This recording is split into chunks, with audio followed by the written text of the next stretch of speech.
Sarah Jane Adventures Whatever Happened to Sarah Jane, the fourth story of Series 1, is written by Gareth Roberts and it's starring Elizabeth Sladen, Yasmin Page, Tommy Knight, Daniel Anthony and Alexander Armstrong. So yeah, it's the introduction of a recurring villain called the Trickster and his minions, who appear in Doctor Who as Time Beetle in Turn Left, and Torchwood as Brainspawn in Immortal Sins. At skate park, apparently Luke and Clyde are bad at skateboarding, but Alan, Maria's dad, is so good in it. And I love the scenes where they were taking pictures of each other. It's a nice moment. When Maria takes a picture of Sarah Jane, there's a trickster lurking around. So in the attic, Sarah Jane gave Maria a puzzle box that was given by Varen Soothsayer, who she later mentioned that he gave her a warp star in Doctor Who Journey's End. He tells Sarah Jane to remember and also told her to give it to someone she trusts the most. She didn't give it to Luke, Clyde or even the Doctor, she gave it to Maria. So then when she went home, she took time to figure out how to open it, and then the trickster was outside of Sarah Jane's house. He uses his hand and the light came off. The next day after Maria had her breakfast, Alan mentions someone called Andrea. So Maria thinks he was joking, so he visits to 13 Bannerman Road at Sarah Jane's house. But it turns out there's a strange woman who answered the door called Andrea Yates, played by Jane Asher. For some reason, Luke and Sarah Jane aren't there. Andrea lives in that house instead, which we obviously find out how. Even Maria looks around the house and there's furniture and decorations were different. Even the attic is as well. So apparently Alan doesn't even know who Sarah Jane is. He thinks she's unwell or something. Clyde barely knew Maria. He doesn't know who Sarah Jane or Luke is and thinking Maria is insane.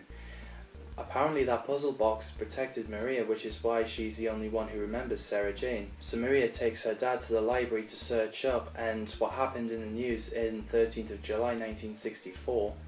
On a school trip, Sarah Jane Smith died falling at the edge of West Post Pier. And we can see the names Andrea Yates and Sarah Jane Smith swapping.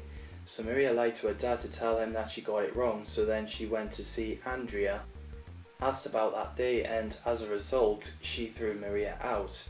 We find out that Andrea has a puzzle box that Maria has as well, given by the trickster.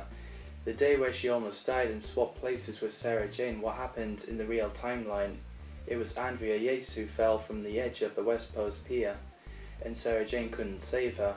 Grask appeared and removed Maria from the existence, but Alan used the box to protect himself, so he's the only one who remembers Maria. And yeah, Chrissy thinks there's something wrong with him when she thinks that Alan claims that him and her had a daughter called Maria.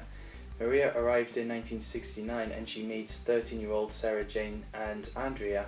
I think Jay Asher's acting in this is brilliant when she gets angry and cries. I also think Jessica Ashworth and Francesca Miller as young Sarah Jane and Andrea were great as well. The trickster, played by Paul Mark Davis, is so terrifying. That is well done. In the second part, Maria tries to warn Sarah Jane, but Andrea thinks Maria is insane and Sarah Jane is being so nice to her, and Andrea drags Sarah Jane away. Grass came back and took Maria in a white foggy area called a limbo, and she reunites with the adult Sarah Jane. When she talks to the trickster, in an alternative where Sarah Jane isn't there, the Bane hasn't arrived on Earth, which is why Luke doesn't exist. He's also planning to remove the Doctor from the existence, and think how the universe will be without him. So Chrissy got frustrated for Alan making it up that they had a daughter, so then they went to Andrea's birthday party, and even Clyde was there, no idea how he met her. So Alan follows Andrea into the kitchen and questions her about Maria. So in the attic, Andrea explains the truth to Alan about the trickster, saving her and let Sarah Jane die and gave her the box. There is a news about meteorite hitting the earth, so Alan gets chased by a Grask, but then he tied him up and got Maria back with a snare gun. So back in the attic, Andrea speaks to Sarah Jane through the mirror. It's really a sad scene, the fact she has to die to set everything right. But it's great to have Sarah Jane and Luke back, so she gets Mr. Smith to send meteorite elsewhere. And in the end, Alan finds out the truth about aliens, how his daughter got involved and Mr. Smith and that. When I researched this episode, I found out that there's an American woman called Andrea Yates back in 2001. She drowned all 5 of her children and Gareth Roberts didn't know about it at the time, and if he did, he would have given a different name. It's really tragic what happened. So on that note, thanks for watching. Feel free to let me know what you guys think of this episode, part 1 and 2. And next we'll have the final two-parter story in series 1, The Lost Boy. I shall see you then.